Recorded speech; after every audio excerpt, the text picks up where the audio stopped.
last podcast on personality. All right, so when we go look at trait theories on personalities. A trait is your stable personal characteristics that describe how you consistently behave. The good thing about trait theories is it's going to go measure things that are observable. So when you did all your personality tests, those are all looking at different trait theories. So they personality inventories, which is like one way of going and looking at your traits. They try to measure several traits all at once. So that's what they do. They want to go through and try to get as many of your aspects of your personality down as once. One person who started off with trait theory was Gordon Allport, who came up with the three trait theories, which are your cardinal traits or your dominant ones that shape your outlook on life, central traits, which influence most of your behavior, and then you have secondary traits, which only show up in certain situations. Other ways you can go look at trait theory, you have factor analysis, which that's like the 16 personality factor test. So basically what you're doing is you're going and you're trying to look at multiple variables at once and see how those all connect. And so kind of how that's going to translate to your personality, whether you like are an introvert, an extrovert, conscientious, your agreeableness.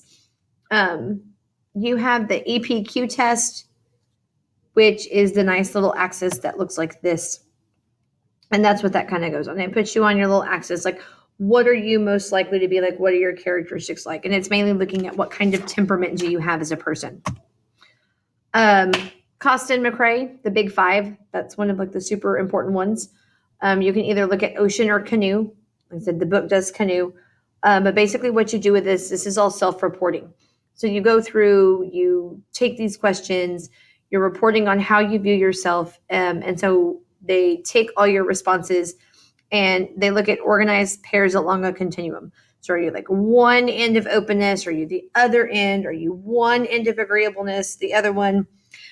So it just depends.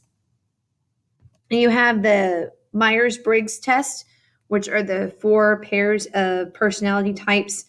It's based off of Jung. There's all these, there's 126 items that they're going to measure you on. And this is what's called a personality inventory. So like you go take stock of all these different characteristics about yourself and you go try to figure out what combination are you as a person. You also get like the MMPI-2. And so again, these are all just different tests that are going to like help you go figure out, like I said, like what are you like as a person? Like what kind of personality do you have? There are problems with personality tests. People do change over time. And your textbook calls that person situation controversy. So it like doesn't really look at or take into account the fact that, like I said, you do change. You grow as a person, your personalities kind of gets molded. So it doesn't look at like different situations, how your personality might be in one situation compared to another one. So that's the thing to think about with personality. It can change over time. So you can't always 100% take the trait assessments as like the end all be all of your personality. Then you get into social cognitive theories. So social meaning like how society is going to affect your behavior.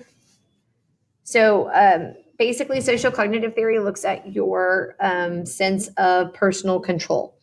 One of the people who came up with this was Alfred Bandura, who felt that your personality was influenced by your thoughts, behavior, and your environment. And so that's what this reciprocal determinism is. So your actions affect like your emotional and physical well-being, and then that's kind of like determined by the environment, and then that also influences your behavior. So it kind of all goes together.